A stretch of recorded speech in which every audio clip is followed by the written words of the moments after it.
AITA for ending my birthday party because my girlfriend put her guy bestie's face on my cake. My name is Brandon Ellis. I am 32 years old, and I restore vintage airplanes for private collectors in a hangar at Falcon Field Airport in Mesa, Arizona. I have been doing this for 8 years, everything from World War II fighters to executive jets. When you are responsible for making sure a 70-year-old plane does not fall out of the sky, you learn about precision and consequences. Turns out, that does not translate to reading people. I met Caitlin at a charity event in a Scottsdale resort hotel 18 months ago. She works as a pharmaceutical sales rep. She is good with people, always put together. She makes you feel like the only person in the room. We connected immediately. Within 2 months, we were officially dating. She introduced me as her boyfriend. She posted pictures of us together. She took me to family dinners. Her parents adored me. I was part of her life, truly part of it. Everything seemed solid. We had routines. Thursdays, dinner at an Italian place near her apartment in Scottsdale. Saturdays, the farmer's market in Scottsdale. Sundays, I worked at the hangar while she did paperwork at the office. Predictable, comfortable, real. But there was always Trevor. Trevor was her best friend from college, 9 years of history. She talked about him constantly. Trevor said this. Trevor thinks that. Trevor wants to try this restaurant. At first, I thought it was normal. People have close friends. Only Trevor did not act like just a friend. The first time I met him, at a happy hour for Caitlin's pharmaceutical company, he walked right past me, pulled her in for a long 2-second hug, greeted me with a weak handshake, and then turned back to her with inside jokes that excluded me. I watched her body language change.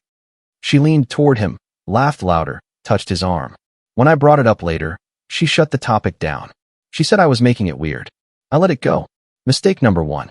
Trevor had a key to Caitlin's apartment from when they were roommates 4 years ago. I still did not have one. He used that key to show up unannounced. One night we were having a candlelit dinner. A dinner I cooked.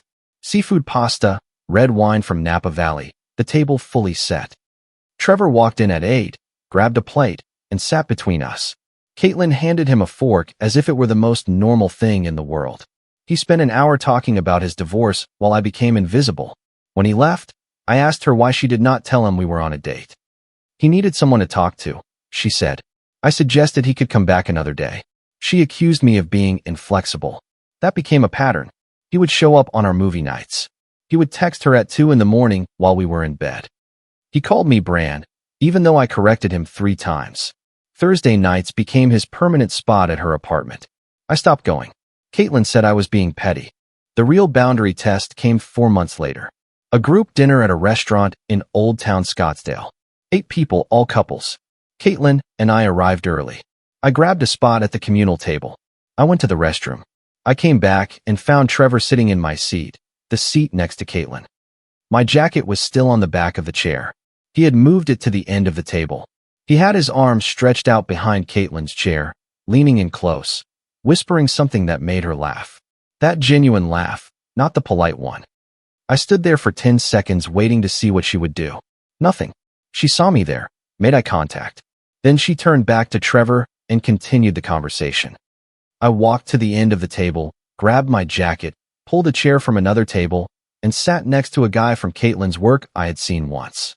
Trevor watched me do all this, made deliberate eye contact, and smiled sarcastically throughout the dinner. He monopolized Caitlin's attention, ordered appetizers for the table without consulting anyone.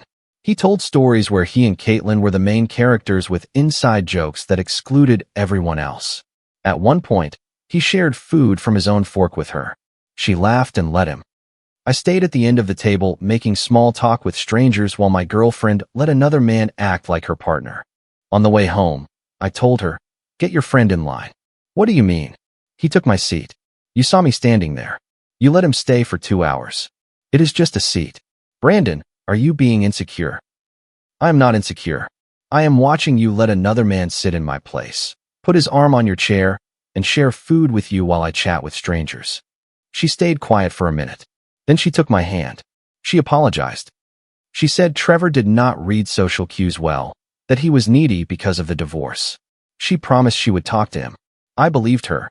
I let it go, but I started noticing the private conversations. Once her phone lit up while she was in the bathroom. A message from Trevor. "Do not worry about him. He will get over it. Another time I overheard a piece of her phone call.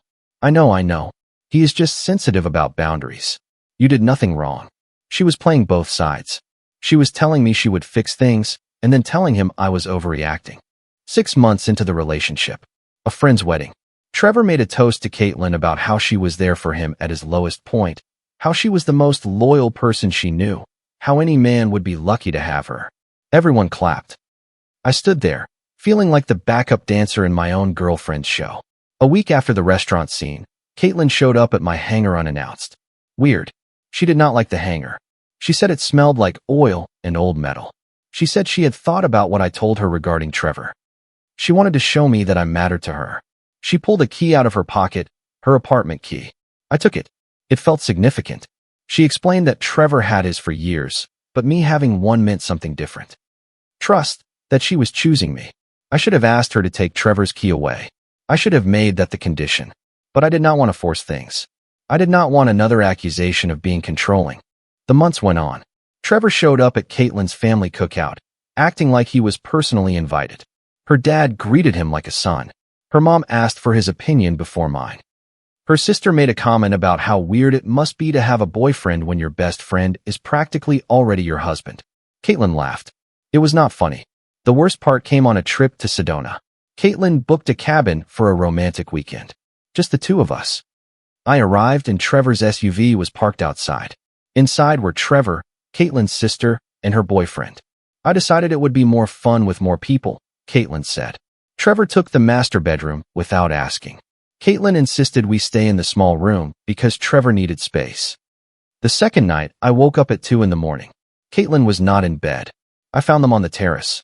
She was sitting on the arm of his chair, her head on his shoulder, her hand on his chest. They pulled apart quickly when I opened the door, as if I had caught them doing something wrong. We were just talking. He could not sleep and needed you at 2 in the morning. He is my best friend. I am not going to ignore him when he needs support. I stood in that doorway looking at them and felt something very clear. It was not their position that hurt me the most. It was the normalcy with which she did it, as if sharing intimate physical space with another man at 2 in the morning was a natural extension of friendship, and I was the weird one for questioning it. I went to bed. I lay there staring at the ceiling of that cabin I should have shared only with her, listening to the night sounds of the desert and the distant murmur of their voices on the terrace. I did not sleep the rest of the night. At 5 in the morning, when the sky was just starting to lighten, I got up, made coffee in the kitchenette, and sat outside alone, looking at the red rocks. Trevor was asleep in the master bedroom. Caitlin appeared at 7, found me sitting with the cold mug in my hands, and said, "Are you still on about that?" She accused me of being jealous and controlling. She said that was exactly the toxic behavior she worried about. She told me if I could not handle her having male friends, maybe I needed therapy. She always used therapy words as weapons. Every time I brought up a legitimate concern, she pulled out the manual. Controlling, insecure, toxic, jealous. Real couples trust each other, she would say. And if I replied that I trusted her, but not him, she told me that was the same as not trusting. A perfect loop designed so that any objection of mine automatically made me the villain. The worst part is that it worked. She made me doubt myself. I started to think that maybe I was overreacting, that maybe I was too sensitive, that maybe I was the problem and not the guy who had his hand on my girlfriend's chest at 2 in the morning. But it was not me, and deep down I knew it. By the 10th month, the situation with Trevor reached a level I could no longer ignore. We were at a bar in Old Town Scottsdale with a group of friends. Caitlin and I had been there for an hour when Trevor showed up. He made his loud entrance. Hugs for everyone, buying shots, being the center of attention. When we sat down to eat, he maneuvered to be next to Caitlin. Me on one side, him on the other. During dinner, he would lean over her to talk to me, invading her physical space. He ordered appetizers without consulting. He snatched the menu from my hand, reaching right over Caitlin. He mentioned the last time they came to this restaurant without me. When the main course arrived, he started eating from Caitlin's plate. He simply reached over with his fork and served himself pieces of her food. She laughed. She did not stop him. After dinner, we went to the bar. I went to get drinks. When I came back, Trevor had his arm around Caitlin's waist. Not on her shoulder, on her waist, his hand right above her hip. She was leaning slightly toward him, laughing at something. I put the drinks on the table, looked right at him. Move your hand. His smile vanished. He looked at Caitlin, expecting her to defend him. Brandon, what is your problem? Move your hand. He took a step back with his hands up. Feigned surrender. He muttered something about me being territorial. He grabbed his drink and walked to the other side of the bar, shaking his head. Caitlin pulled me into the hallway. She said I had embarrassed her in front of everyone. I pointed out he had his hand on her waist. So what? Friends touch, right? Not like that when you have a boyfriend standing right next to you. She accused me of being a caveman. She said I was making a scene, humiliating her, that she was regretting introducing me to her people. That hurt differently. She grabbed her phone and started typing. She was apologizing to him for my behavior. I finished my drink and left. I texted her from the car. I went home. She did not reply for 3 hours. When she finally answered, "You really ruined the night. I spent the whole time explaining your behavior to people. Not asking if I was okay, not acknowledging why I left. Just angry because I made her look bad. I set a clear boundary. Trevor needed to respect our relationship or he could not be around as much." She agreed, said she understood. For 2 weeks things improved. Then, gradually, slowly, he seeped back in like moisture in a wall. You do not see it until it is too late. My birthday was coming up in November. I mentioned I wanted something low-key, dinner with close friends, maybe the aviation exhibit at the museum. Caitlin got excited. "I want to throw you a real party," she insisted. She said she would take care of everything. Something felt off about her enthusiasm. She was not excited for me. She was excited about the party itself. I mentioned Trevor should not be involved. She agreed immediately, too immediately. The week before my birthday was strange. She lived on her phone coordinating something she would not let me see. It is a surprise. Stop trying to ruin it. But nothing suggested she was planning something for me. She seemed stressed, irritated when I asked basic questions. Just get to the event venue in Old Town Scottsdale at 7 on Friday. That is literally all you need to know. The venue was an event space in Old Town Scottsdale. Expensive, about $1,500 just for the hall. Tuesday I got home early and found Caitlin on a video call with the door closed. I listened through the door. Do not put his name on anything visible. He will see it when he walks in. I opened the door. She hung up immediately. "It is venue stuff," she said. When I asked why my name could not be visible, she got angry. It is a surprise element. Wednesday morning, her phone vibrated on the counter. A message from Trevor. "I cannot wait for Friday. It is going to be perfect." I stared at that message. Trevor excited about my birthday party. The guy I specifically said not to involve. Wednesday night, my friend Derek texted me. We have known each other since college, both engineers. "Hey, weird question. Is Trevor going through something?" Caitlin added me to a party planning group chat, and it seems like the celebration is more for him than for you. I read that 3 times. I called him immediately. He explained that Caitlin had added about 15 people to a group text.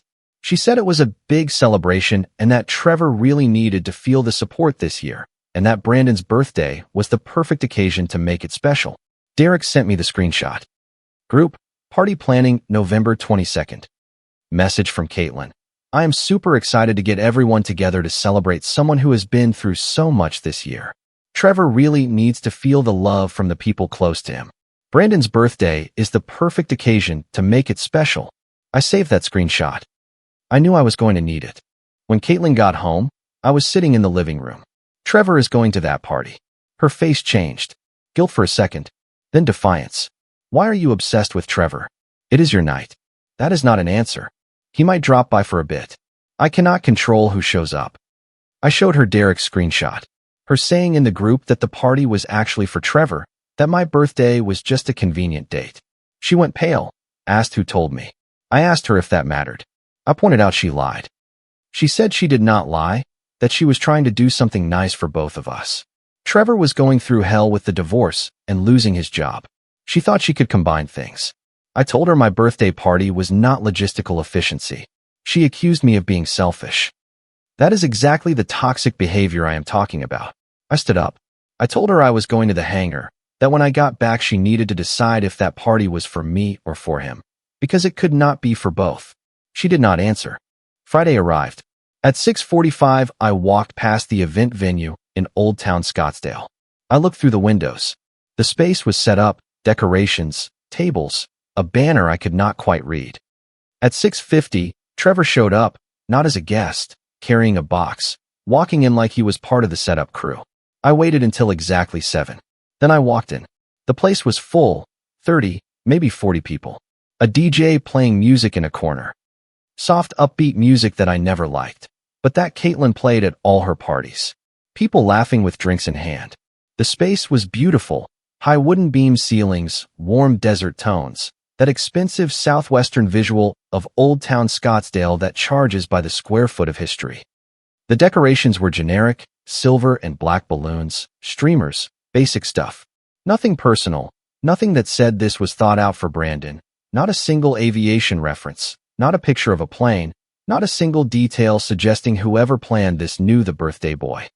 But there were photos everywhere of Caitlin and Trevor, framed in gold frames scattered across the cocktail tables. An entire wall near the bar was a sort of visual altar, 20 photos showing them over the years. Vacations in Hawaii, where I never went with her. A wedding in Napa, where they were clearly each other's plus ones. Concerts, festivals, past birthday parties. In every photo they looked like a couple, arms around each other, heads touching, smiling with that complicity you cannot fake. One of the frames had a picture of the two of them on what looked like a beach in Hawaii. Trevor shirtless, Caitlin in a bikini. She was leaning on his chest. I felt something cold run down my spine. That photo was less than a year old. We were together when it was taken. I was not on that trip. She told me she went with her gym friends. The banner over the main table read, "Celebrating New Beginnings." Not "Happy Birthday, Brandon." Just "New Beginnings." Near the entrance was a memory board with cards. "So proud of how far you have come. You deserve this fresh start. Cannot wait to see what is next for you." None mentioned my name. None referenced a birthday. Caitlin saw me. She came running over with a huge smile. "You made it. What do you think? Interesting decorations." Her smile wavered. "What do you mean interesting? Where's my name? It is implied. Everyone knows it is your birthday." I looked around. I did not know half of these people. Pharmaceutical colleagues, people from her gym, distant cousins. From the decorations and the signs, they would have no idea who the birthday boy was. Trevor appeared at her side, drink in hand, comfortable. He was wearing a blazer I had never seen before. Fresh haircut. The kind of effort you make when you are the guest of honor. "Bran, happy birthday, bro." He came toward me for a hug. I did not move. At 7:30, the DJ turned the music down. Caitlin grabbed the microphone. "Hello, everyone. Thank you so much for coming tonight." She was looking at Trevor when she said it. "This year has been very hard for some of us, but it has also been about growth and realizing what truly matters. So tonight we are celebrating someone who has been through a lot and came out stronger." I was standing in a corner watching. She had not said my name yet. This person has taught me what true friendship is, loyalty, what it means to show up when things get tough. Trevor had tears in his eyes. People were nodding, some wiping their eyes. "So, before we cut the cake, I just want to say, Trevor, I am so proud of you." The room erupted in applause. "Trevor, my birthday party." She was talking about Trevor. He walked over, hugged her long and tight. People cheered. Someone started chanting his name. He grabbed the microphone. "Thanks, Kate. You do not know what this means. This year was horrible. The divorce, losing his job, but you were there every day. You are the only person I can count on." More applause. They held hands. Trevor signaled toward the kitchen. "Bring it out." Someone brought out the big, white, elaborately decorated cake. When they got it close enough to read the inscription, "Congratulations, Trevor. New beginnings." Not my name, his name. On my cake, at my party, paid for with my card. Derek was next to me. He saw it at the same time I did. "Dude, what the hell is this?" People started noticing. Confused looks. Someone said, "Wait, is it not Brandon's birthday?" Caitlin's face went white. She looked at the cake, then at me, then at the cake again. Trevor kept smiling, oblivious, soaking up the attention. I walked over to the DJ. I found the power strip and unplugged everything. The music died. The room went silent. Everyone looked at me. I walked to the center of the room. I stood next to the cake with Trevor's name on it. For anyone confused, today is my birthday, November 22nd. I am turning 32. People turned to look at Caitlin. Shocked expressions. At some point during the planning, this party stopped being about me. His name on the cake, his speech, his moment. I looked at Caitlin. You used my birthday as an excuse. Brandon, let me explain. No, stop. I pulled out my phone and held up the screenshot of the group text. This is from the planning group. You told the guests this party was actually for Trevor, that my birthday was just a convenient date. Absolute silence. 40 people staring at her. Enjoy the party. Eat the cake with Trevor's name on it. Celebrate whatever you want to celebrate. I looked at Caitlin. We are done. Please, not here. Especially here. You disrespected me in public. You do not get to fix it in private. I pulled my keys out of my pocket, took her apartment key off, and put it on the table next to the cake. Do not contact me. I walked out. Derek followed me immediately. A few other friends did too. Outside, someone was filming. I drove straight to Caitlin's apartment. I still had my emergency copy of the key. This was my final emergency. I spent an hour gathering my things. Clothes, toiletries, the set of Japanese knives I bought in Tokyo, my aviation books. I left her stuff on the counter. I wrote a note. Your key is with the doorman. Do not contact me. I changed her name in my contacts to blocked. I blocked her on everything. Phone, social media, email filters. I got home at 10:30, phone blowing up. I sent a single message to the friend group. I am fine. Do not pass on messages from Caitlin. I am not discussing this. I poured myself some good bourbon, a premium one from Kentucky I was saving for a special occasion. This was special, just not the kind I imagined. I sat on my couch in silence. No Caitlin, no Trevor, no managing anyone else's feelings. For the first time in 18 months, I was not measuring my words. I was not calculating if what I felt was valid or if I was going to be accused of being toxic for feeling it.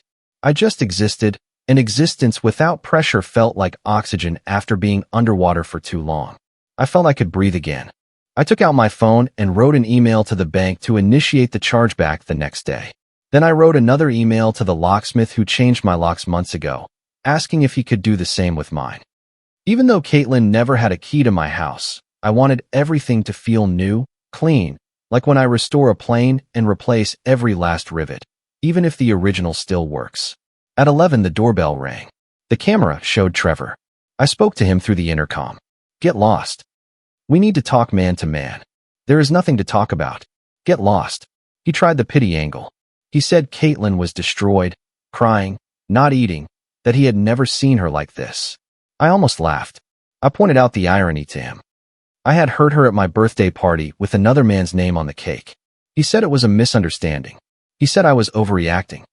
I told him calmly, with the same voice I use when I explain to a client that their plane has a structural defect and cannot fly, that he had spent a year and a half testing boundaries, showing up uninvited, taking my seat at the table, putting his hands on my girlfriend. Every move calculated to mark territory. You failed, I told him. I was never competing with you. I only expected basic respect in my own relationship. Neither of you could give it. He said I was misinterpreting it, that he and Caitlin were like siblings, that people today do not understand deep friendships. Siblings do not sit in the dark at 2 in the morning with their hand on their sister's chest, I told him.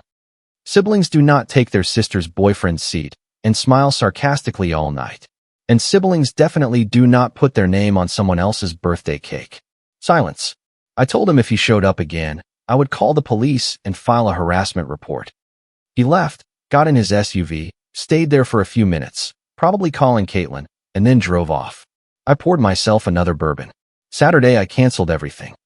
I removed her from emergency contacts, changed passwords for Netflix, Spotify, the shared Uber account, the Spotify family plan I paid for, everything. Every password I changed felt like removing a rusted screw from a part that no longer worked. Methodical, emotionless, necessary. I found the receipt for the venue rental buried in my email. Caitlin had charged $1,500 to my credit card without telling me. I did not even know she had my details. She probably copied them from the time I bought the plane tickets for the Sedona trip, which ended up being Trevor's surprise gathering at the cabin. $1,500 for a party celebrating another man on my birthday, paid for with my money. The audacity genuinely made me laugh. It was so absurd it no longer fit into anger, it fit into comedy. I called the bank first thing Saturday. The executive who helped me, a man with a calm voice who identified himself as Mr. Harrington, asked for documentation. I sent him everything. The screenshots of the group text where Caitlin said the party was for Trevor, the picture of the cake with his name on it, the messages where she refused to confirm if Trevor was involved, the receipt showing the charge was made without my authorization. Mr. Harrington took a long pause after reviewing the files.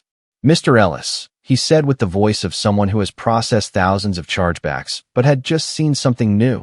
"This is probably the most justified chargeback I have processed in 5 years on the job. Approved in 48 hours, $1,500 back in my account." Caitlin would receive the notification from the bank when she tried to pay for something and discovered the charge had been reversed. "Not my problem." Sunday morning, message from Caitlin's sister. "You really humiliated her in front of everyone. Her career was in that room." I replied once. "She could have not thrown a party for another man on my birthday. Block me or do not. But I am done explaining myself." Sunday afternoon, the screenshots started circulating. Someone filmed the cake reveal. My speech, my exit. They uploaded it to TikTok with the caption, "When you find out your birthday party is not really for you." It went moderately viral in a few hours, thousands of shares. The comment section was ruthless, people criticizing the cake, Trevor's photos all over the hall, Caitlin's speech that never mentioned my name.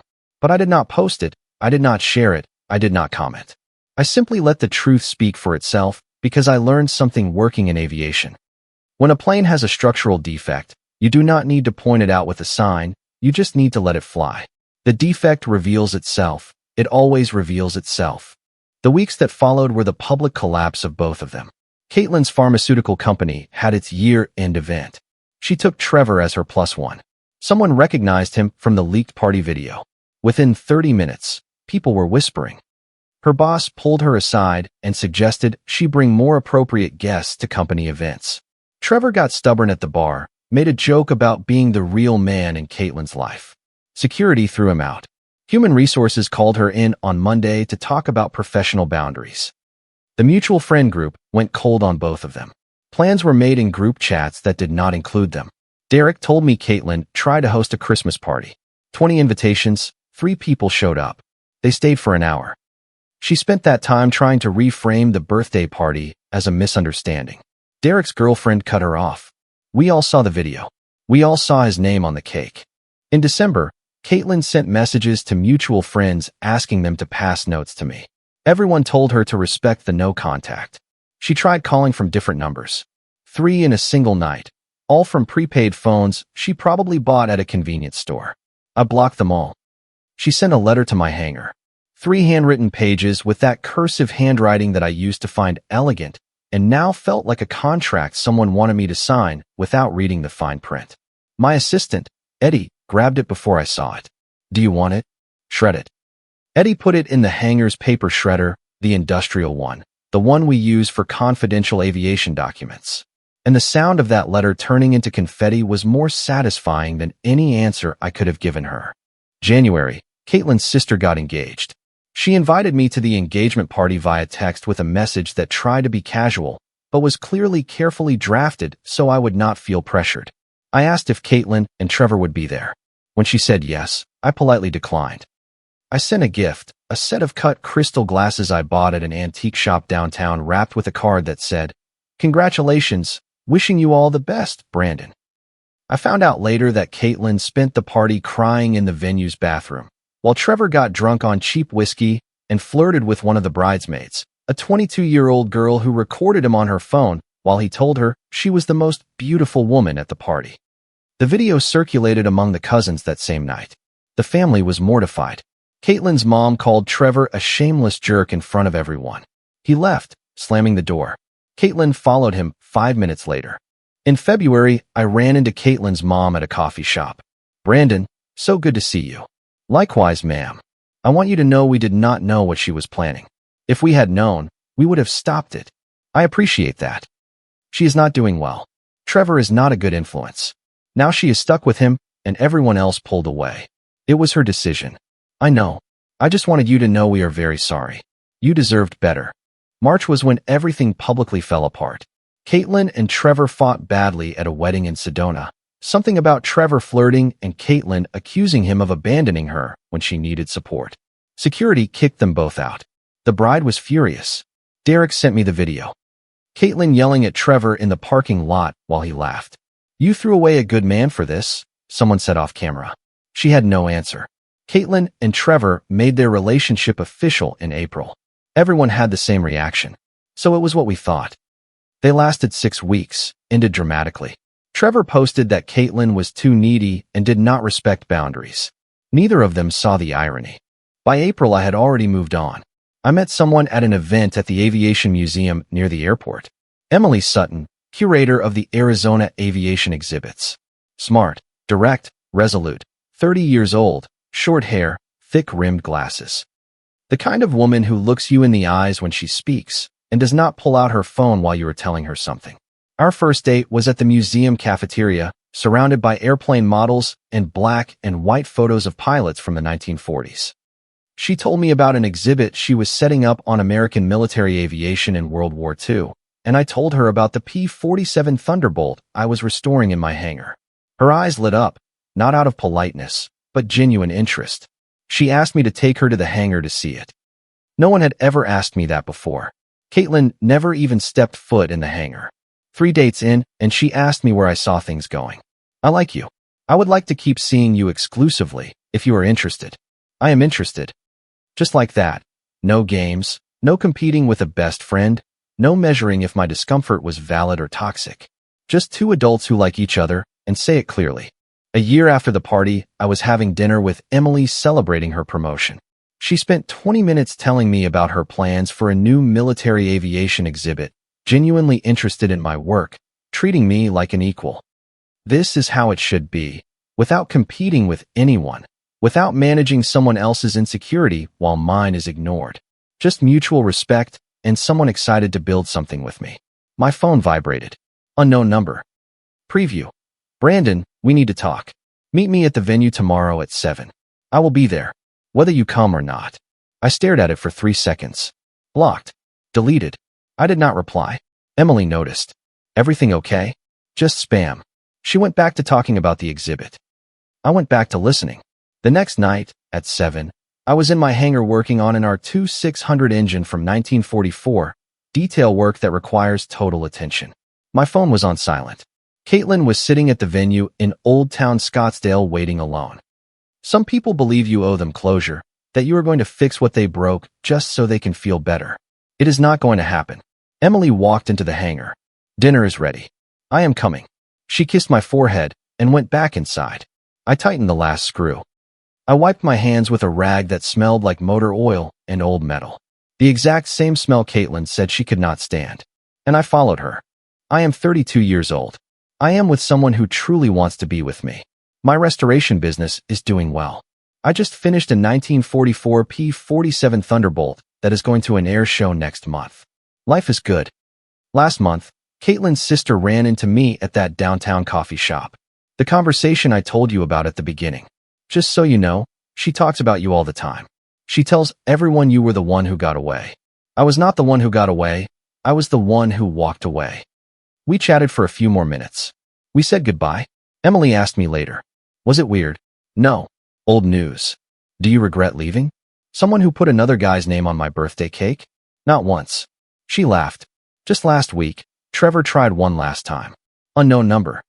Brandon, it is Trevor. I know time has passed, but I wanted to reach out man to man to clear things up. Blocked, deleted. I kept working on the engine. Emily walked into the hangar. Dinner is ready. Almost done. One more screw. Wait for me inside. She left. I tightened the screw, wiped my hands, followed her. That is all. Nothing more, nothing less. Just a man who stopped being the extra in his own story and decided to be the main character of one worth telling. And if anyone asks me if I miss Caitlin, the answer is the same one I gave her sister at that coffee shop. I was not the one who got away. I was the one who walked away. There is a huge difference between those two phrases, and understanding that difference is probably the most important thing that has happened to me in 32 years. Next week, the P-47 Thunderbolt leaves the hangar for the first time in 79 years. A World War II airplane restored piece by piece, screw by screw, with the patience of someone who knows that things done right take time. Emily is going to be on the runway to see it. My parents are going to be there. Derek is going to be there. Eddie, who shredded Caitlin's letter without asking, is going to be back there with the mechanics clapping when the engine starts for the first time. And when that plane takes off, when those aluminum wings that I polished with my own hands cut through the Arizona air, I am going to feel the exact same thing I felt the night I turned off the music at that party. That precision matters, that consequences are real, and that a man who knows exactly what he is worth does not need anyone else to confirm it. That plane does not need applause to fly. It just needs every piece to be in its place, just like me. The lesson here is clear. If your partner has a best friend who acts like a boyfriend, who has a key to their house, who shows up unannounced, who takes your seat at the table and shares food from his fork, that is not a close friendship. It is a parallel relationship disguised as a brotherhood. And if every time you set a boundary you are accused of being insecure or toxic, that is the moment to leave, not to argue, to leave, because no one who respects you needs you to stop respecting yourself to make the relationship work. Comment: I really hope this story touched something in you today. I believe the most powerful thing we can do is value ourselves enough to set firm boundaries. It's not about being selfish. It's about respecting your own heart and peace of mind. We all have a responsibility to choose relationships that lift us up rather than slowly wear us down. Choosing to walk away from what no longer serves you is an act of courage and self-love. Healing begins the moment you decide your well-being matters. Be gentle with yourself as you learn these lessons. I hope you'll take a moment to think about the connections in your own life and whether they truly honor who you are. You deserve calm, genuine love, and real respect. Thank you for being here with me. And never forget that your peace is precious. If you liked it, don't forget to leave a comment and support the channel by subscribing. See you in the upcoming stories.